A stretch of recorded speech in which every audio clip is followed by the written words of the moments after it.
Assalamualaikum warahmatullahi wabarakatuh. Alhamdulillah, pada kesempatan kali ini kita senantiasa diberikan kesehatan dan keberkahan oleh Allah Subhanahu wa taala. Pada pertemuan kedua, ekonomi mikro Islam, kita akan membahas terkait kebutuhan dalam Islam. Bagaimana Islam memandang tentang kebutuhan? Islam adalah agama yang bersumber pada ajaran Al-Quran maupun hadis, memandang bahwasanya kebutuhan itu senilai dengan keinginan. Kebutuhan adalah segala sesuatu yang harus dipenuhi, sedangkan keinginan adalah kebutuhan yang sudah dipengaruhi oleh nafsu. Keinginan atau want sendiri ditentukan oleh kepuasan.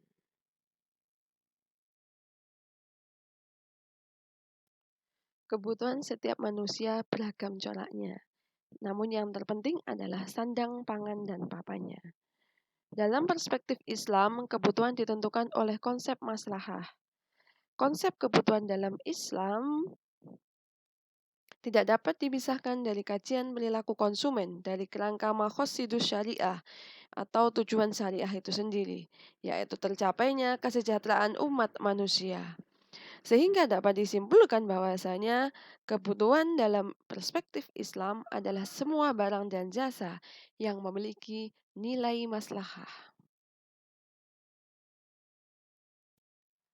Ekonomi konvensional memandang dan menjabarkan kepuasan atau utility seperti halnya memiliki barang dan jasa tujuannya untuk memuaskan keinginan manusia. Tiap-tiap orang memiliki atau mencapai kepuasan menurut ukuran dan kriterianya sendiri. Jadi, kepuasan setiap manusia itu adalah berbeda. Jika sesuatu dapat memenuhi kebutuhan, maka manusia akan melakukan segala usaha untuk mengkonsumsi sesuatu itu. Imam Ash-Shatibi, seorang tokoh pemikir ekonomi Islam, memaparkan terkait konsep maslahah. Konsep maslahah sangat tepat untuk diterapkan.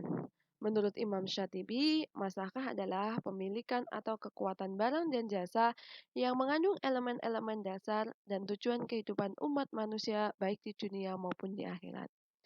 Maslahah dibedakan atas tiga. Menurut Imam Ash-Shatibi, yang pertama adalah kebutuhan pokok atau doruriyah, yang kedua adalah kebutuhan pelengkap atau hajiyah, yang ketiga kebutuhan perbaikan atau tahsiniyat.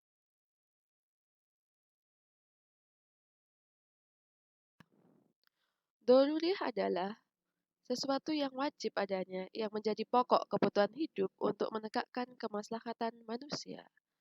Doruriyah merupakan kebutuhan primer bagi manusia yang meliputi sandang, pangan, dan juga papan.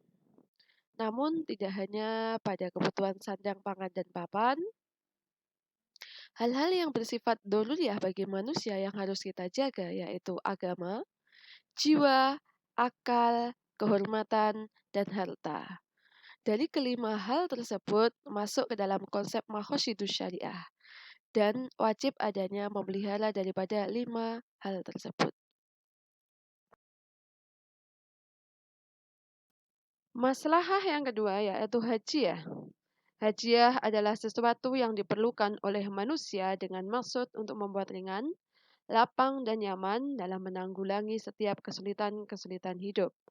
Hajiyah adalah kebutuhan sekunder seperti halnya HP, radio, televisi, dan lain sebagainya. Tujuan daripada pemenuhan kebutuhan hajat yaitu untuk menghilangkan kesulitan dan beban hidup, serta memudahkan dalam menempuh setiap kehidupan. Tahsiniyat. Tahsiniyat adalah sesuatu yang diperlukan oleh norma atau tatanan kehidupan, serta berperilaku menurut jalan yang lurus. Tahsiniyat merupakan kebutuhan tersier, seperti contohnya barang mewah, yaitu mobil mewah, perhiasan, villa, kapal pesiar, pesawat, dan lain sebagainya. Hal-hal yang bersifat tahsiniyat berpangkal dari tradisi yang baik dan segala tujuan peri kehidupan manusia menurut jalan yang baik.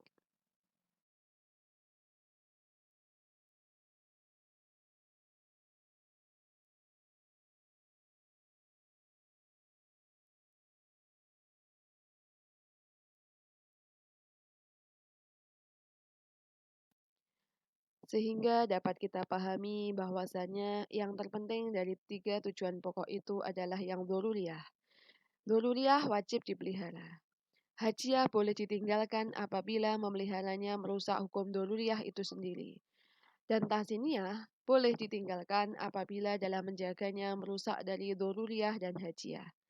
Maka dari itu, kita bisa mengambil kesimpulan bahwa dzururiyah itu yang wajib harus dipenuhi terlebih dahulu, baru kemudian tahsiniyah dan hajiyah.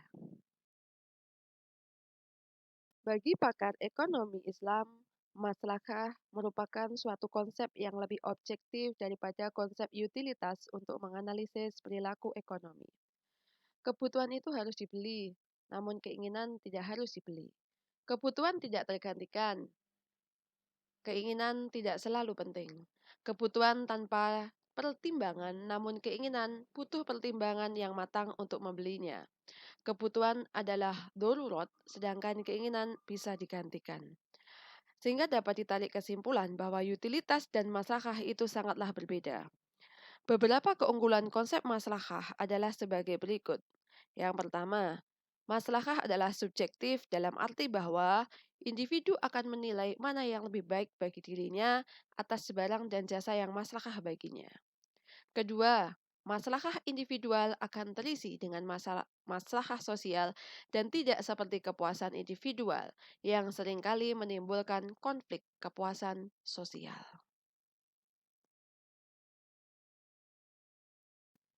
Selanjutnya yaitu poin ketiga.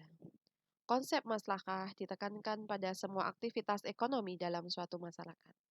Maslahah seperti halnya konsumsi, produksi, dan tukar-menukar.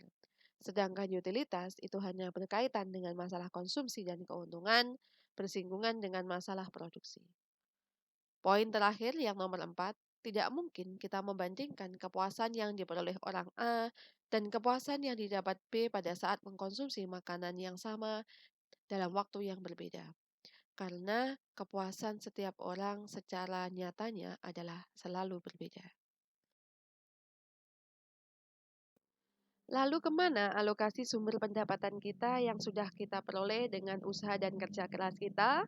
Nah, pengalokasian sumber untuk memenuhi kebutuhan manusia, sumber dana yang dimiliki oleh setiap manusia, pertama kali haruslah dialokasikan kepada kebutuhan yang penting atau esensial, khususnya pada kebutuhan doruriyah terlebih dahulu. Jika seseorang telah memenuhi kebutuhan doruriyahnya, maka dapat memenuhi kebutuhan pelengkap atau hajiyahnya.